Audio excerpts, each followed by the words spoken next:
तो चूँकि एक सवाल ये है कि जैसे कुछ भी चीज़ खाना खाते हैं, कुछ लोगों में ये समस्या होती है कि गैस बनना शुरू हो जाता है।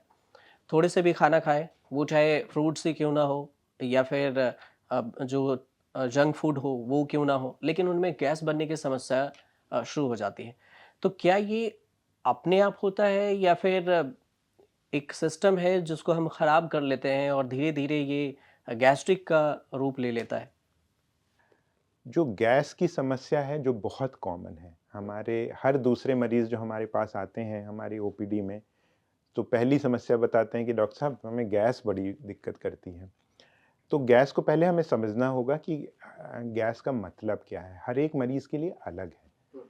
कुछ लोग कहते हैं जैसे कि हम जैसे ही खाना खाते हैं तो सीने में जलन होने लगती है, बहुत डकारें आने लगती हैं और उसको वो गैस कहते हैं। कुछ कहते हैं कि हमारा जैसे ही खाना खाते हैं पेट फूल जाता है, ब्लोटिंग समस्या होती है, हैवी लगता है, फिर हम खाना नहीं खा पाते, उसको भी गैस कहते हैं।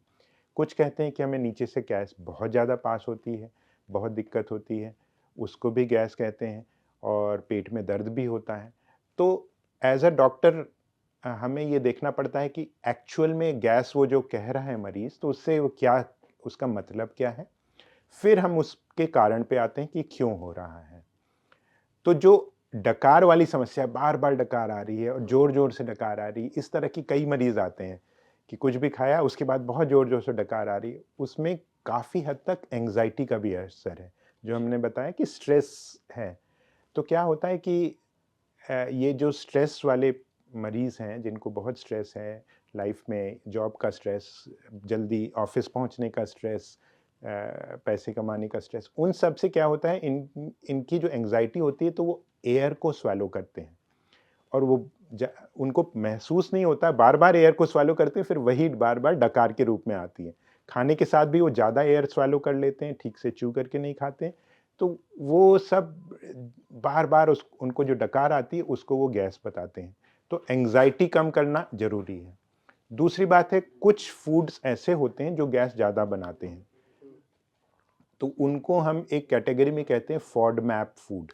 उसमें जैसे कि बहुत ज़्यादा पत्तेदार कुछ तरह की सब्जियाँ हैं, आपको मिल जाएगा, गूगल से करेंगे कि कौन से फूड हैं जिसमें से गैस ज़्यादा बनती है, कौन से ऐसे हैं जिनसे कम बनती है।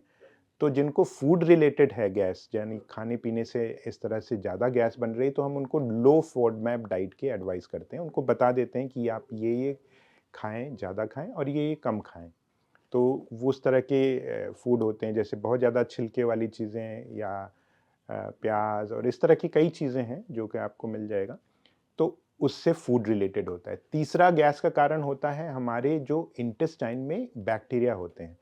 बैक्टीरिया 2 तरह के होते हैं, जो हेल्दी बैक्टीरिया होते हैं, जो कि जिनकी मात्रा अधिक होती है, जिसको हम गुड बैक्टीरिया कहते हैं, जो हमारे डाइजेशन में मदद करते हैं, खाने के पाचन में हेल्प करते हैं और साथ में हमारी इम्यूनिटी में बढ़ाते हैं, हमारे बीमारियों से लड़ने की क्षमता बढ़ाते हैं। जैसे हम कुछ भी खाएँ लेकिन हर वो नुकसान नहीं करता क्योंकि बैक्टीरिया उसको प्रोसेस कर लेते हैं और उससे हमारी इम्यूनिटी बढ़ती है। लेकिन कई बार क्या होता है वो जो बैलेंस बिगड़ जाता है, हेल्दी बैक्टीरिया, गुड बैक्टीरिया कम हो जाते हैं, बैड बैक्टीरिया बढ़ जाते हैं।